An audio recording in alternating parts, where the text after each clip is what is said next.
잠깐, 우리 아버지 골프채 세트로 300만 원 쓰셨대. 뭐, 진짜. 우리 엄마는 건강식품으로 이번 달에만 80만 원. 미쳤나?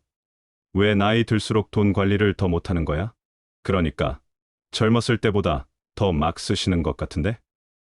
혹시 이게 정상인가? 우리도 나중에 저럴까?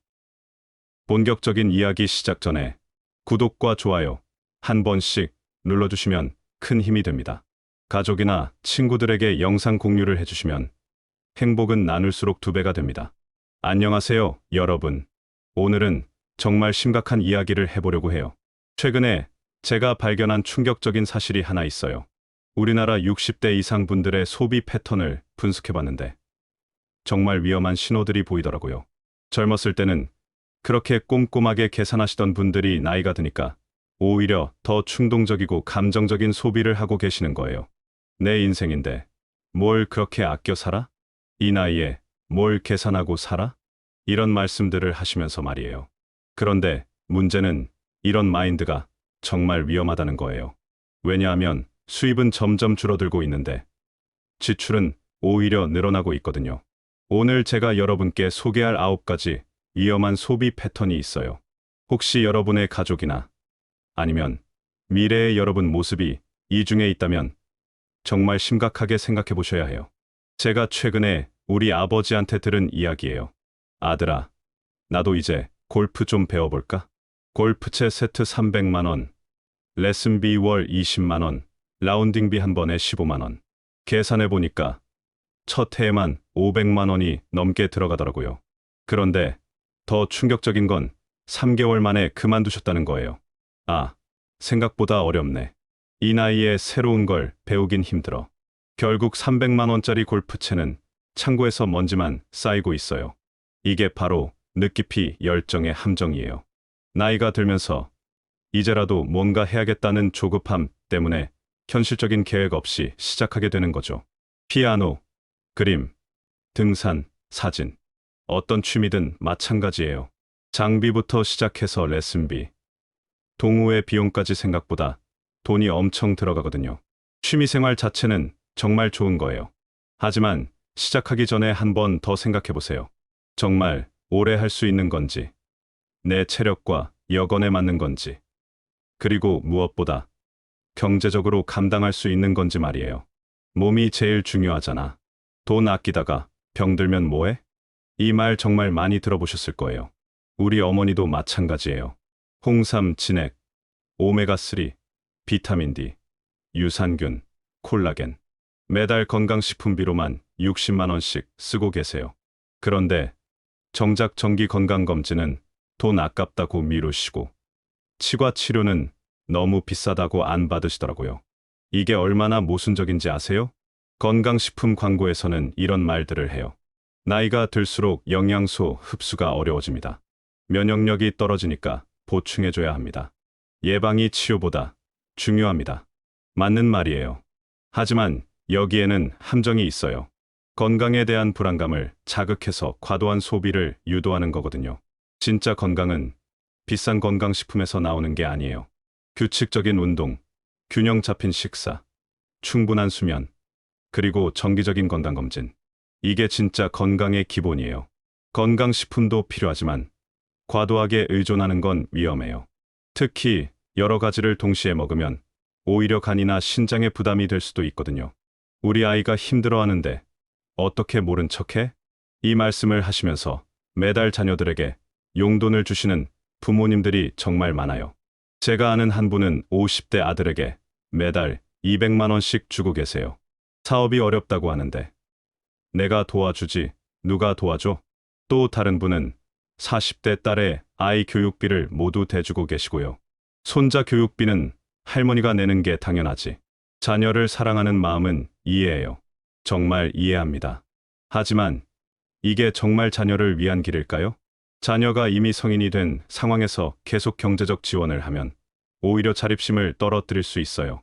그리고 부모 본인의 노후 준비에도 심각한 타격을 줄 수 있고요. 사랑한다면 때로는 냉정해질 필요도 있어요. 자녀가 스스로 해결할 수 있도록 기다려주는 것도 사랑이거든요. 무한 지원보다는 정말 필요할 때만 도움을 주는 게 서로에게 더 도움이 될 수 있어요. 이 나이에 언제 또 가보겠어? 이 말 한마디로 항공권을 끊고 패키지 여행을 예약하는 분들이 많아요. 우리 부모님도 작년에 유럽 여행을 다녀오셨는데 두 분이서 800만 원을 쓰셨어요. 평생 한 번 가볼까 해서. 여행 자체는 정말 좋은 거예요. 새로운 경험도 하고 추억도 만들고. 하지만 문제는 여행이 습관이 되거나 중독이 되는 경우예요. 아, 또 어디 가고 싶다. 집에만 있으니까 답답해. 이렇게 되면 여행이 회복이 아니라 회피 수단이 되어버려요. 현실을 잊기 위해서, 스트레스를 풀기 위해서 여행을 떠나는 거죠. 그런데 여행은 갔다 오면 끝이에요. 추억은 남지만 카드값은 더 오래 남죠. 더 심각한 건 여행비 때문에 정작 필요한 생활비나 의료비를 줄이게 되는 경우예요. 지속 가능한 삶을 위해서는 여행도 계획적으로 해야 해요. 감정적으로 가고 싶다고 해서 가는 게 아니라 정말 여유가 있을 때 가는 거죠. 명절만 되면 스트레스 받으시는 분들 많으시죠? 이번에 뭘 보내야 하나? 너무 싼 거 보내면 창피하고. 한우 세트 80만 원, 과일 상자 50만 원, 건강식품 70만 원. 계산해보면 명절 한 번에 200만 원씩 나가는 경우도 있어요. 우리 어머니도 마찬가지세요. 그래도 어른인데 이 정도는 해야지. 체면이 있어야지. 하지만 여기서 한번 생각해봐야 해요. 그 체면이 정말 필요한 체면일까요? 체면을 지키려고 하다가 정작 약값을 미루고 전기요금을 걱정하게 되면 본말이 전도된 거 아닐까요? 진짜 품위는 비싼 선물에서 나오는 게 아니에요. 자신의 형편에 맞게 절제할 줄 아는 것에서 나와요. 덜 써도 존중받을 수 있는 사람이 되는 게 진짜 품이거든요. 체면은 빚내서 유지할 게 아니에요.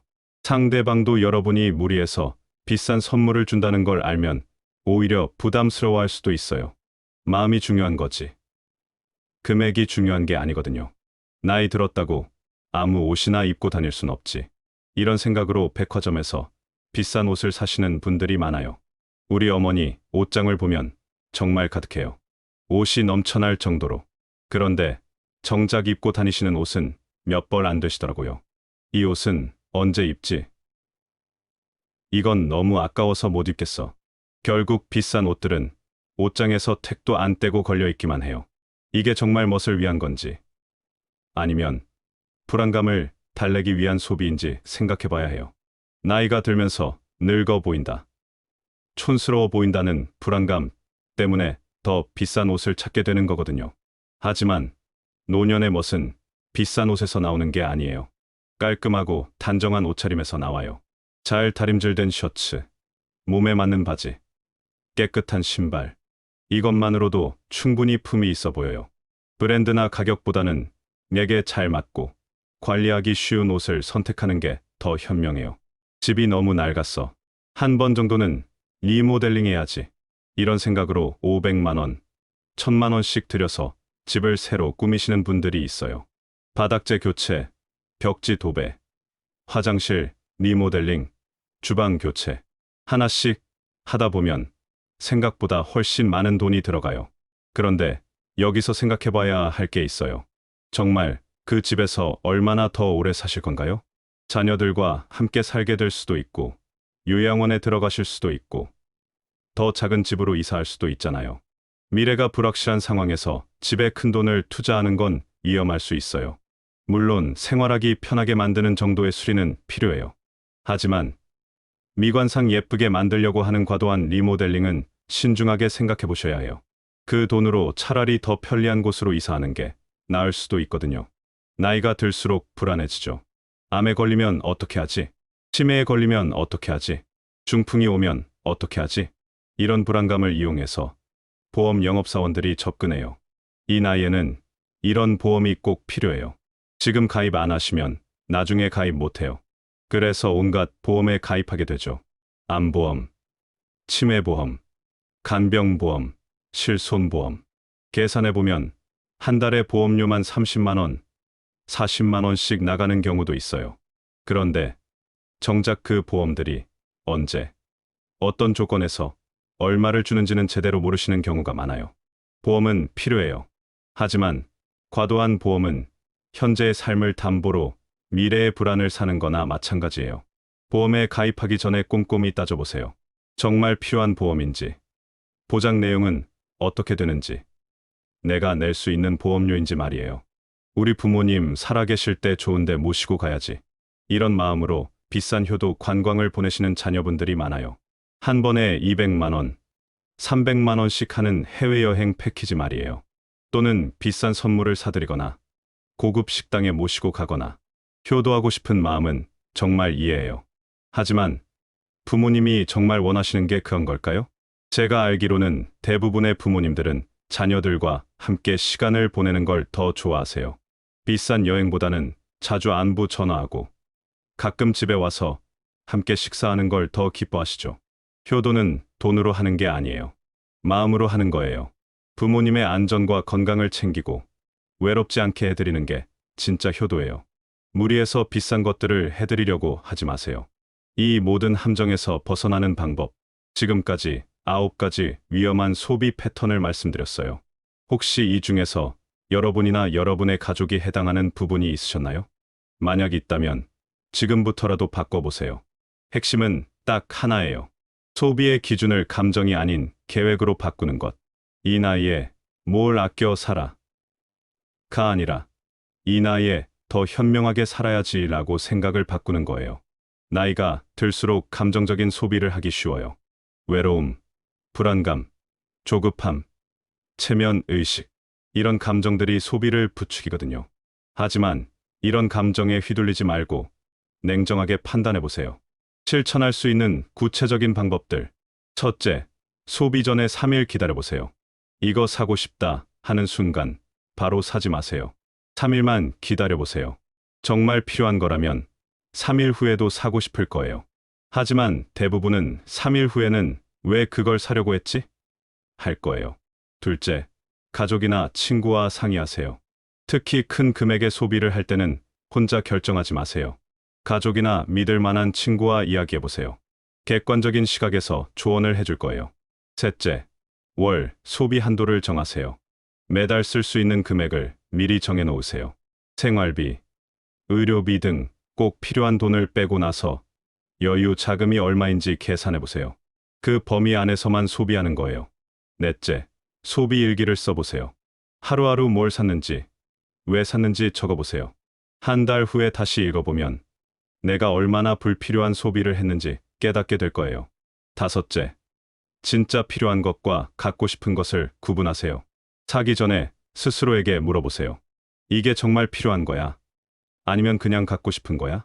필요한 것은 사고, 갖고 싶은 것은 참으세요. 노년기는 인생의 마무리 단계예요. 이때는 더 이상 무언가를 쌓아 올릴 시기가 아니라 지금까지 쌓아온 것들을 지켜나갈 시기예요. 무리한 소비로 노후 자금을 탕진하지 마세요. 진짜 품위는 많이 쓰는 것에서 나오는 게 아니라 현명하게 쓰는 것에서 나와요. 절제할 줄 아는 어른이 되세요.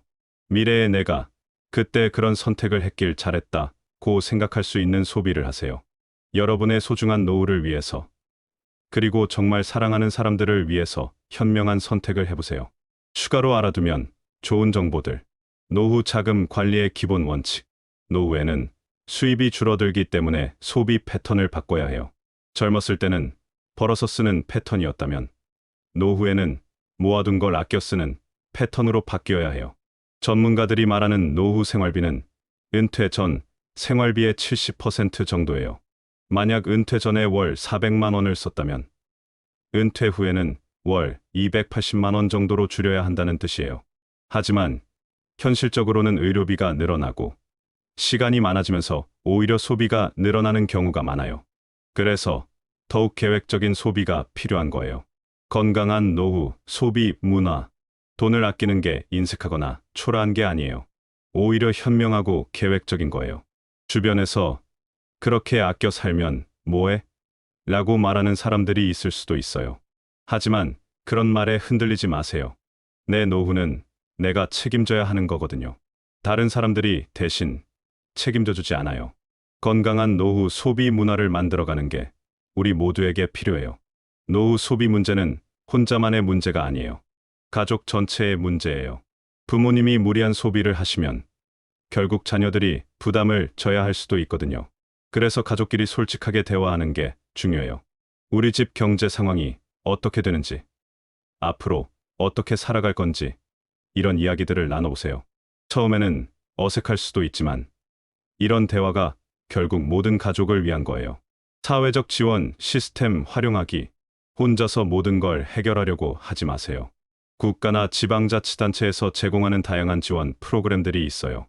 노인 일자리 사업, 문화활동 지원, 의료비 지원 등등. 이런 프로그램들을 적극적으로 활용하시면 개인 부담을 줄일 수 있어요. 주민센터나 노인복지관에 가서 상담받아보세요. 여러분이 받을 수 있는 혜택들이 생각보다 많을 거예요. 마음의 건강도 중요해요. 노후 소비 문제의 근본에는 심리적 요인들이 많아요. 외로움, 불안감, 우울감. 이런 감정들이 불필요한 소비를 부추기거든요. 그래서 마음의 건강도 챙기셔야 해요. 가족, 친구들과 자주 만나세요. 취미 활동도 하시고 봉사활동도 해보세요. 단, 돈이 많이 들지 않는 선에서요. 마음이 건강하면 소비도 건전해져요. 실제로 현명한 노후 소비를 실천하고 계시는 분들의 이야기를 들어보면 정말 인상적이에요. 김님 72세의 경우, 김님은 65세에 은퇴하신 후 철저한 가계부를 쓰기 시작하셨어요. 매달 들어오는 연금과 나가는 돈을 정확히 계산하셨죠. 그리고 여유 자금이라는 항목을 만들어서 그 범위 안에서만 원하는 것들을 사셨어요. 친구들이 비싼 여행을 가자고 해도 내 예산에 맞지 않는다고 정중히 거절하셨고요. 대신 가까운 곳으로 당일치기 여행을 자주 가셨어요. 7년이 지난 지금, 김님은 그때 절제했길 정말 잘했다고 말씀하세요. 주변 친구들은 돈 걱정을 하고 있지만 김님은 여전히 여유롭게 생활하고 계시거든요. 박님 68세의 경우, 박님은 건강식품에 한 달에 50만 원씩 쓰고 계셨어요. 온갖 종류의 건강식품을 드시고 계셨는데 어느 날 병원에서 간 수치가 나빠졌다고 하더라고요. 의사 선생님이 건강식품을 너무 많이 드시는 것 같은데 일단 다 끊어보세요라고 하셨대요. 그래서 한 달간 모든 건강식품을 끊으셨는데 오히려 몸이 더 좋아지셨다고 해요. 지금은 종합 비타민 하나만 드시면서 그 돈으로 정기 건강검진을 받으시고 계세요. 그동안 돈만 낭비했구나 하는 생각이 드셨다고 하더라고요. 오늘 말씀드린 9가지 위험 신호들 어떠셨나요? 혹시 우리 주변에서 아니면 우리 자신에게서 발견되는 부분들이 있으셨나요? 중요한 건 이런 패턴을 인식하고 바꿔나가는 거예요. 늦었다고 생각하지 마세요. 지금이라도 바꾸면 됩니다. 현명한 소비는 나이와 상관없이 언제든 시작할 수 있어요. 감정이 아닌 계획으로, 충동이 아닌 신중함으로 소비하세요. 그렇게 하면 여러분의 노후는 훨씬 더 안정적이고 행복할 거예요. 미래의 나를 위해서, 사랑하는 가족을 위해서 현명한 선택을 해보세요. 오늘 영상이 도움이 되셨다면 구독과 좋아요 버튼을 눌러주세요. 여러분의 소중한 응원이 더 좋은 콘텐츠를 만드는 원동력이 됩니다. 감사합니다.